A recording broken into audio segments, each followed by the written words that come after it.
Валю, здрасти! Мина преди малко матча, който всъщност беше първия за футболен клуб Гранд Про в Б, Лига Б. Точно така, областна група. За първи път имаме и мъжки отбор на новия стадион. Общо взето емоции. Всъщност къде се намираме? Къде е този стадион, на който в момента се проведе матча? Село Езерово. Между другото, като кажем Езерово, някой почва да се плаши. Обаче е изключително удобна локация. Изключително удобна. Вече клуба тренира тук. Терена може сами да го видите. Горе-долу вече заприлича на терен. Смело мога да кажа, че е в много добро състояние. Особено пък за окръжните групи е един от най-хубавите терени, където може да се играе футбол. И това е в общи линии. Загубихме първия матч, но общо взето днес се запознах. Всъщност вие сте поставили началото и едно начало, което започва с рекорд. Какъв е рекорда всъщност? Днес пуснахме в игра 14 годишни момчета, които играят в U15 в първенството на Футболния съюз. Браво, това е изключително смело и от ваша страна. И от малко страна е рисково по принцип, все пак са малки, нали, все още, но смело мога да заявя, че много добре се справиха и 4-мата, които участваха. И според мен това е пътя. Надявам се след година-две само наши юноши мъжки отбор да стои само от наши юноши. Вярваме и стискаме палци. Всъщност да ми кажеш каква е разликата между това да се тренира на истински терен и това да се тренира на изкуствена настилка?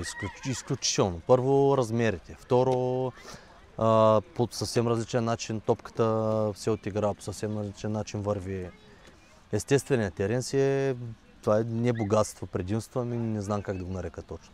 Всъщност тренировките на футболен клуб Гранд Про се провеждат вече тук, изцяло? Вече се провеждат тук. Надявам се до края на другата седмица да имаме осветление, което ще допринесе, нали, така, вечер да се тренира и по-докъсно. Както вече виждате, децата как се радват.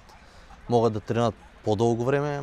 Тренировките вече не са по един час, даже не един час, както бяха като ползваме някои други игрища. Ами по час, час 15, час и половина, така както трябва да бъде. Което значително вероятно ще подобри и качеството на тренировките и дечицата ще могат много по-бързо и по-добре да се развиват. Абсолютно несъмнено е, че ще подобри всичко. Реално ще им се обръща много повече внимание. Децата имат съблекални, реновираме ги.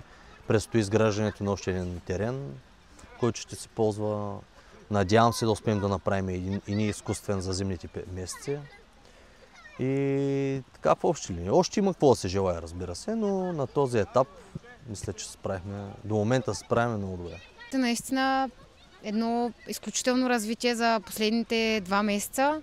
Ще се развивате все повече. Благодаря, и аз вярвам и се надявам. Другия матч по-добре и повече. Между другото имаше много публика. Не знам дали обърнахте внимание. За областната група имаше поне 300 човека на стадион.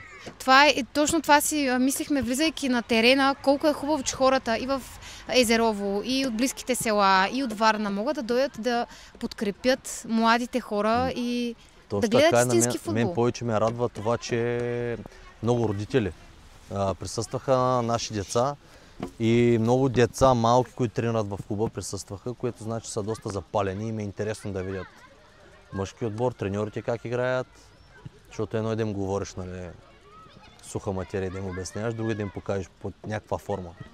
И всъщност футболен клуб Гранд Про е не просто клуб, ами вие сте едно голямо семейство, една общност. Така се стараем. Да, от ден първи това ми е като амбиция и мисля, че до момента се получава.